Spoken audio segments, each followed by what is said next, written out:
Yes, we're on the way. It is this morning. Interesting conversations today. CIC Commissioner Kamotho Waiganjo with us, lawyer Ambrose Weda, and Ndiwa Member of Parliament Agostino Neto. We've talked about the ICC. We've gone to the issues around separation of powers. Want to move on very quickly, gentlemen, and talk a little about Eastern Kenya. And Machakos had an incident. What is it called? Blows. Fisticuffs. Huh? Just the other day. And this coming after the gun drama. So this push and pull between the leaders that we're seeing playing out, really, woman rep, I think it is, slapping another leader so that somebody does not speak.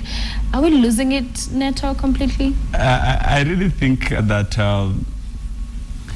one, I think we have too many leaders. The constitution, I think, is too bulky. I mean, representation is overburdened. I really think that's one, and I'm hoping Waiganjo agrees with me that part of the things they need to be telling Kenyans as a CIC is what representation level don't we need. That is one, but also two, in terms of the caliber and of leaders that we elect, because the MCA's function is a very important function. One, it's supposed to be legislative. Two, it's supposed to be one at the representation of at the county level. So when you get a caliber of leaders who do not understand and appreciate the enormity of the work, then you have a problem.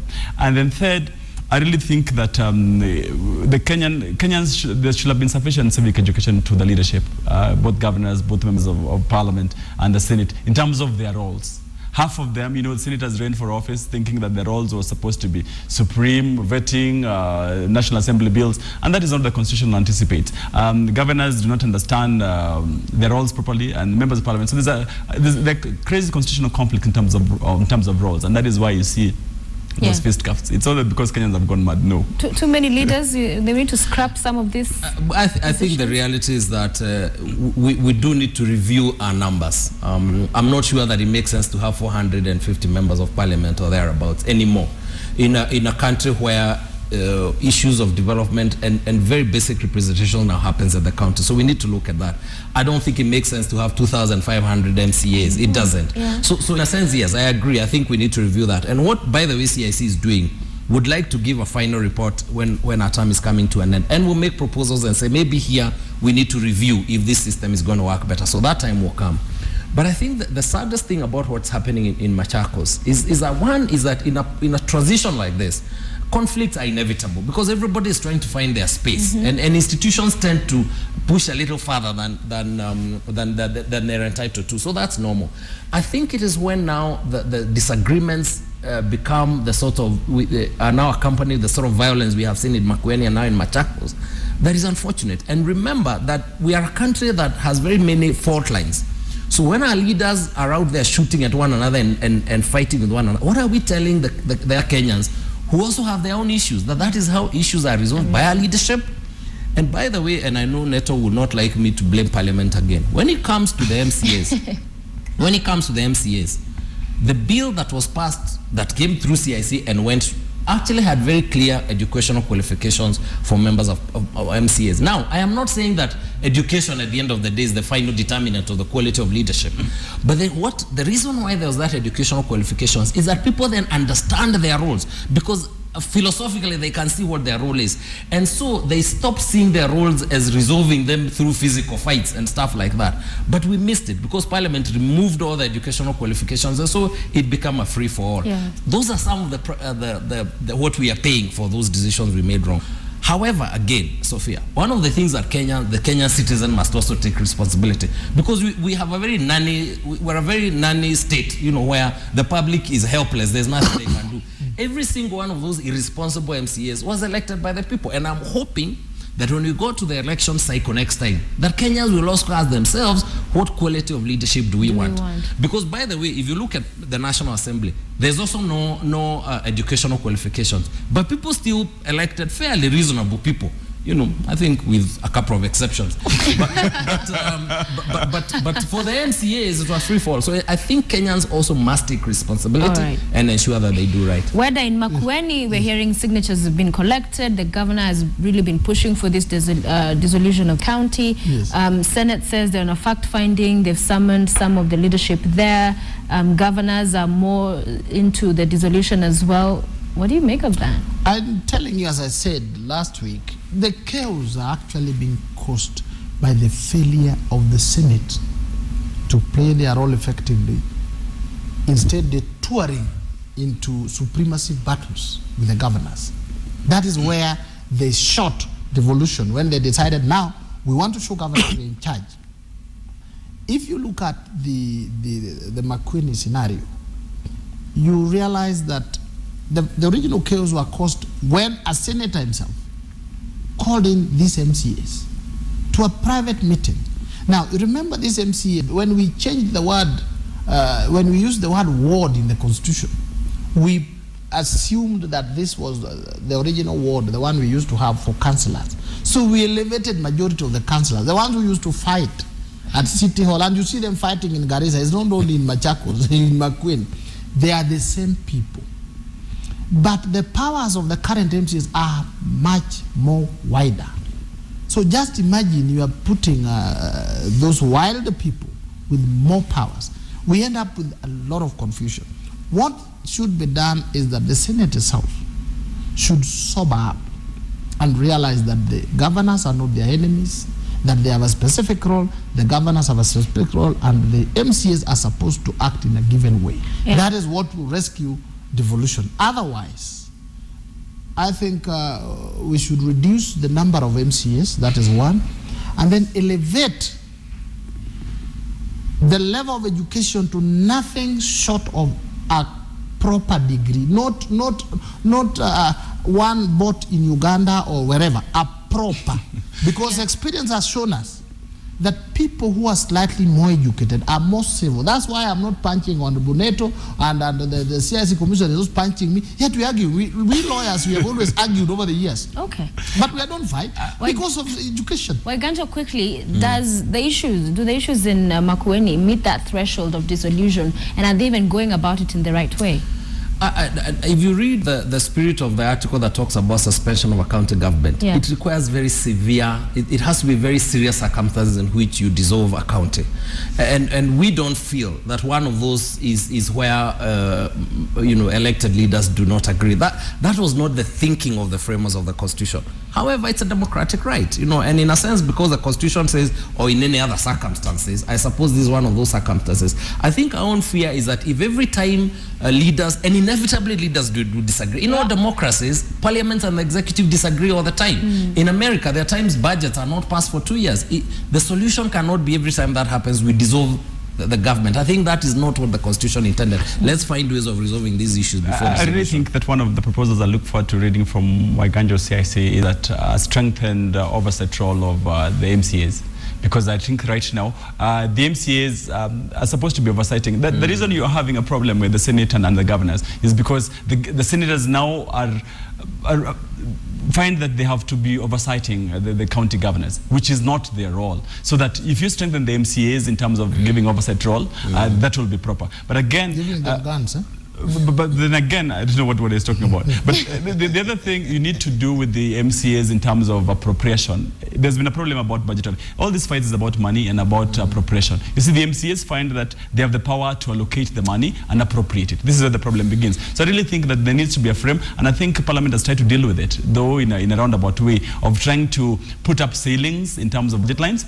First, then ought to be budget lines in terms of how much the MCAs can put for travel and allowances and this sort of thing. But the other thing is, let's see if we can, for example, appropriate by function, so that county functions would be, you appropriate, you're given the money based on the functions for the money that you've requested for. Otherwise, we're going to be seeing a circus, because it's all about resources and resources. It's true. And it's, by the way, part of our problem, which is also partly a constitutional dysfunction, is when Parliament became a budget-making organ. Because ideally it should be a budget-approving organ, where if you don't agree with a proposal from the executive, you send them back. As it is now, you get proposals from the executive, you can ignore them, allocate whatever you want, approve, and that's it. And the executive is bound. So that is a problem. And I think that's something we need to cure. Even if we can't cure it at national level, at least we must cure that at the county assembly. Because if we don't do that, imagine a county where the entire budget allocation is 3 billion. And the county assembly wants 900 million shillings. Honestly, I mean, that is criminal. And I think Those are some of the problems in our law that we need to cure and which are under discussion for curing. Yeah, let's talk about rebasing away from politics a little bit. We'll go back there of the economy and Kenya getting into this middle class, and this coming at a time where Cadbury's is closing down. Have already closed. About 400, I think, employees in total will be losing their jobs. And more significantly, that Kenyans don't feel this in their pockets, that Kenya has moved a notch higher. I think matters of Kenyans understand, I'm so to say, majority of us understand economics on the basis of the stomach. When you say we've done well economically, then you say, where is it? Where is it being eaten? I'm not eating it. Now, the rebasing is like valuation.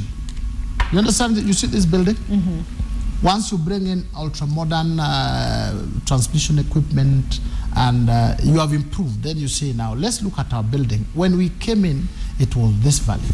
Has it improved? Is it static? Okay? Then you bring in now the valuers, and they look at specific indicators. If you look at an economy, you look at specific international indicators. So when Kenya was valuing its economy, that time we didn't have like developed communication industry like Safaricom and yourselves and KTN and so on. Now you take all this into account for you to know what is the size of our economy. What is the value vis-a-vis what we have in. Now that does not mean that if this building has appreciated to 2 billion from 1 billion, then your salaries will increase. No. That is where they are getting it wrong. So the rebasing, if you look at the indicators from the time they did it up to now, it is correct in the sense that there are certain areas that have grown in the economy which now have to be taken in. Unfortunately, because Africa is so poor, you improve kidogo and you pass many people. But you do not view the middle income economy in vis-a-vis the US, vis-a-vis China. It is in terms of how much have you brought in, how much have you expanded. That does not exclude the challenges within the economy. So the economy has expanded, but that doesn't mean the standard of living has improved. It may have gone down. Neto, you agree? Yes, it's true that the economy has grown, but like saying an economic growth that does not reflect on the improvement of the life of the citizen, in my opinion, does not make so much sense, because then you have the capitalists, the owners of industry, having more money in their pockets, but not the local citizen. So I really think that an economic growth needs also to be tailor-made so that the citizens ought to benefit and feel the effect. Yeah, Aganjo. I think if we accept that GDP, the per capita income indicators are important, at whatever level it is, then it must also mean that these are things you need to ensure that they are current. And so I think government has a responsibility to ensure that we are expressing the true value of this economy. And this is not unique to Kenya. You know, other countries, even the UK, I saw them rebasing a while ago. So it's nothing unique to Kenya.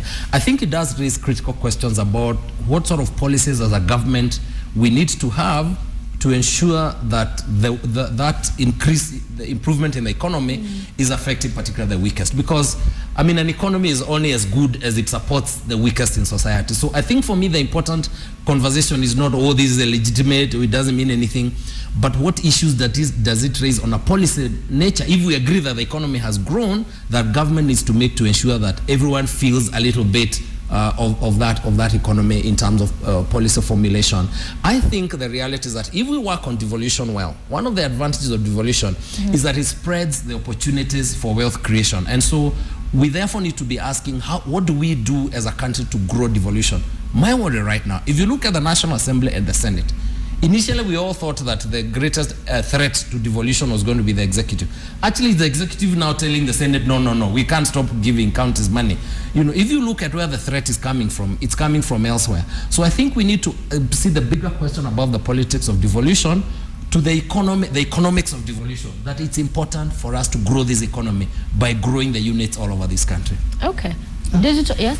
Yeah, it's correct. We need to, you see, I keep on saying that it is the Senate that came up with the policy of borderizing the devolution.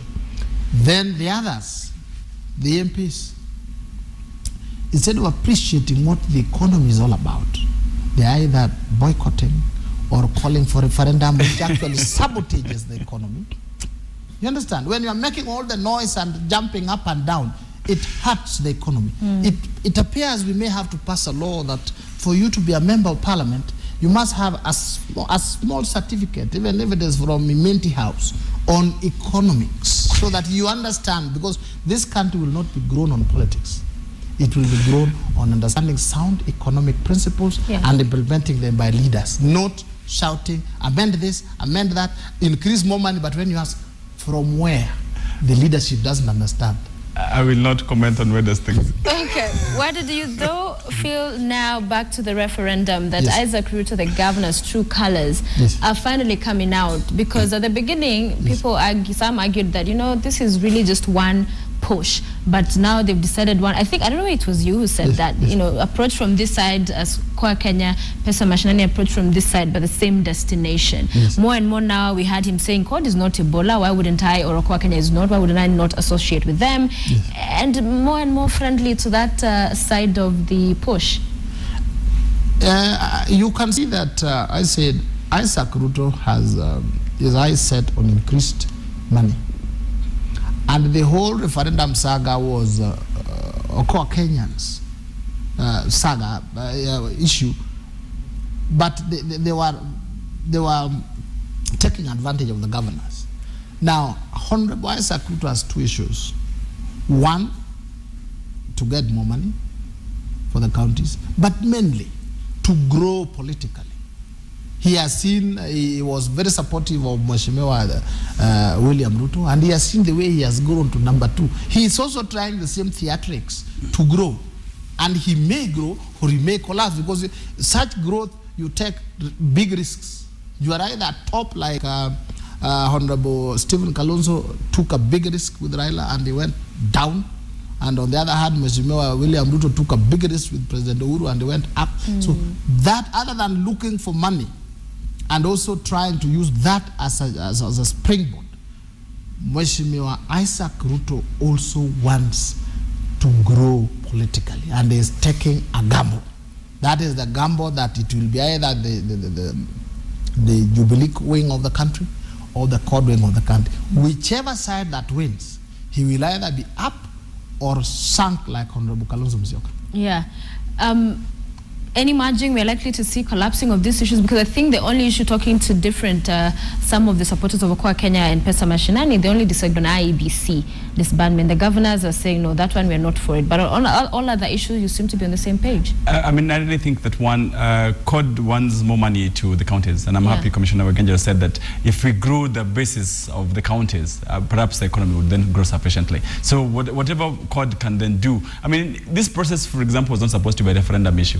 It was supposed to be an issue where we sit down as leaders and talk about. If at all we talked about these things, then, in fact, even this referendum quest would not have been part of the problem. Saying that government is moving on the same, then would you be willing to drop the push if, for example, there's more money in the... I mean, I think CORD's arguments are that let there be more money to the counties. However we can achieve that, then really, CORD does not have to go for a referendum and have a referendum done. We just want to have more money in the counties. We just want to look at the constitutional commissions and see what's the best way to improve on them. And if at all, we can have a dialogue around those issues. These things should have been settled by now. In fact, Kenya should have been discussing more serious things in terms of how to grow the economy without getting a certificate from Imenti House. Like, where they said, we'd have then spent a bit more time to discuss issues of national importance. But I really think that it was the leadership of Jubilee that was intransigent, and that is where the problems began. So anything else that will help the country move forward, I think CORD is amenable to that, and we want more money to the counties. We want to look at the security construct of the country, and I really think those are issues that are pertinent to Kenyans, and whatever way you can use to solve them, I think CORD is happy to play. Waganjo, in terms of how each camp is conducting itself, collection of signatures, really putting out these issues to the public to understand, because mostly we just hear about money most of the time, but there are quite a number of issues. The other day the governors talked about things that not known were part of their push, but really they are capitalizing on perhaps what would resonate with most of Kenyans. But how they're conducting themselves, all well, good? One, I mean, they're allowed, the Constitution allows that sort of space where you have citizen initiative. My worry is that these are not citizen initiatives, they're actually leaders' initiatives. And one of the problems of this process is that unlike the Constitution making, which was bottom up, this is top down, you know, and the questions are being framed by the leaders, but that's legitimate. It's constitutional. I think that there are two dangers, and I've said this before. One is that we risk the possibility, especially if we go on a referendum.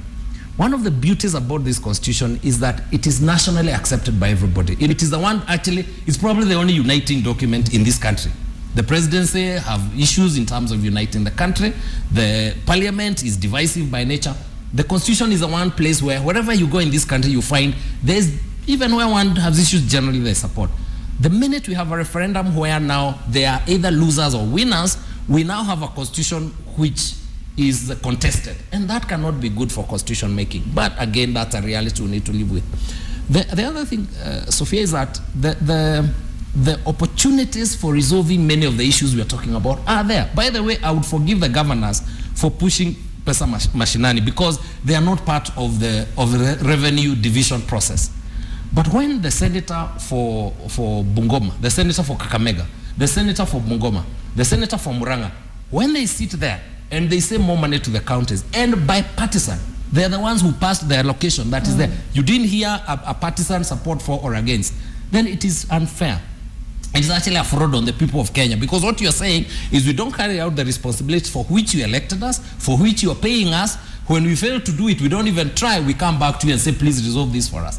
What we are saying is the Constitution has provided mechanism for resolve. And I like what Neto is saying. The Constitution has provided for mechanisms for us to resolve issues. We are leaders. Before we go to the people and give them our problems, let us try, because they elected us to resolve problems. Yeah. If we fail and then we say now people come and resolve it for us, that is irresponsible. So we need to see that Parliament, Senate, the Presidency, all institutions have done everything and failed. I can tell you they haven't done 30%. But they are rushing to the people because that's what I talk about, drama and the politics and the drama of politics. But the reality, we have major issues in this country and we have institutions that can resolve them. Let them do their work. Neto, Eli Dualo said, you want to comment on that before we move on? Yes, I mean, I'm in agreement with Commissioner Waiganjo, the fact that really Parliament, but it's just generally the leadership. And on this, I really blame Jubilee leaders for having a difficult position. Because Kenyans really need to have been discussing more serious things. There are issues with the Constitution that needs to be resolved. But we need to resolve it in an amicable way. And in fact, one of the things that is supported, there's been an allocation for money for a constitutional audit, which was pushed by the Budget Committee. One of the things I was hoping to get from that audit is what is functioning properly, what is not functioning properly. Then together with CIC, we should have been moving forward towards a normal constitutional conference where Kenyans would have been debating and arguing. And I know, like Commissioner says, that it should not be a contested referendum. Because when you contest the referendum, then of course, some people lose, some people gain, and I really think that's unfortunate for this country. We need to have a sober constitutional conference where many constitutional issues are resolved, as opposed to having one where people agree with the spirit, but because it's politically expedient, then you oppose. I really think that's where the problem is. So Eli Dualo comes out to say that the caning of the former Prime Minister and the governor in Kwale the man was paid. I think the incident involving Honorable Raila Odinga in Kwale was very unfortunate. Yes. I felt very bad. A leader of his age and caliber, it was very wrong and very dangerous, because suppose the man had a knife or a panga, the way we saw in Muranga, we would have been talking about something totally different. And then the new Walos of this country would have been saying this one has been killed by the Kikuyus, and we would be having a totally different country. You understand? Posturing and spreading lies. If you saw what happened, just like what happened to that MP, some crazy person went through the system, just like some same crazy person went to White House and moved through up to inside near where Obama is. Yep. Now, if the one who caned Raila was paid, the one who went to Obama's house was paid by who? By McCain or who? Let us people not spread rumors. That was a mistake by those who are taking care of Raila's security. But also, I have also said, let us pay more attention to prayers and what. This kind of wild dancing that is so common on the court side of the country, please tone it down, because these are what causes security breaches. I don't think that anybody could have paid that man. What even about if he paid him, chances that it was on one side it's paying, you know, CORD saying Jubilee paid, then Jubilee says CORD actually masterminded it. No. I think You remember when we were here on the Lamu incident? Yeah. At one time, it was Raila who has done it. I think as a country, we must be very honest. That incident was unfortunate. I don't think anybody paid somebody to hit Raila, and I don't think anybody could have dared, knowing Raila that I know, that you arrange somebody to get a cane to kill him. Raila of all the people. Okay. Surely, those are jokes. Let's stop it. I really think that I'm happy with what Weda says, that it was an unfortunate incident, and I think she'll be condemned. Just so like, you don't agree with either side? I mean, let's not do cheap politics with serious national issues, because what happened in, if at all the fellow in, I'm not so sure if he was paid, because then the Ndia fellow should have been paid by someone else. But I said elsewhere that that shows the annoyance or the psyche of the Kenyan person, of the Kenyan voter. There's something that they're telling the leaders. But security lapses, for example, I also do not want us to just think that Raila's security was complacent. The security lapses, whenever you take care of a VIP, there are always things that happen. I mean, we've seen the American President George Bush having shoes thrown at him in a forum. We've seen, and I'm happy you mentioned someone walking to the White House, which is supposed to be properly secured. So in terms of taking care of a VIP, in terms of being present in public fora, there are going to be security lapses. And I really think when they do happen, let's learn some lessons from them, as opposed to apportioning blame. Yeah. And I do not know whether he was paid or not, but whether he was paid or not, there was a security lapse. Let's see how to deal with it. But then again, let's see how best to deal with leader security. But also as a leadership, there's something that the Kenyan citizen is telling us. When they wield pangas, when they walk with whips, there's something that I think we ought to learn as leaders in terms of what the normal Mwananchi is trying to tell us. Feeling. Finally? I think the bigger issues are the security question. I mean, some of these things can have grave national implications, sure. and I think something needs to be done about the way we protect. And I do a column on Sunday, and I wrote about it yesterday, because this is not just about Kinango. It's also about what happened in Migori. It's, you know, anything could have gone wrong, and I think you want to see our security system taking issues a little more seriously and taking responsibility when something goes wrong. The difference between what happened at the White House is that the director of the Secret Service resigned as a matter of that issue. You know, what happens here is that we continue as if nothing has happened. When things like that happen, someone needs to take, we're not saying they resign, but someone needs to take responsibility. And to allow for cheap conversations on an issue like that, I think is unfortunate. It's unfortunate. Gentlemen, thank you so much for joining us today on The Way It Is. Ambrose Weda, lawyer, CIC Commissioner Kamotho Waiganjo, and Diwa Member of Parliament Agostino Neto for being with us this morning. Great conversation and a lot of feedback, which I'll be sampling later on, what you have had to say on those issues discussed today.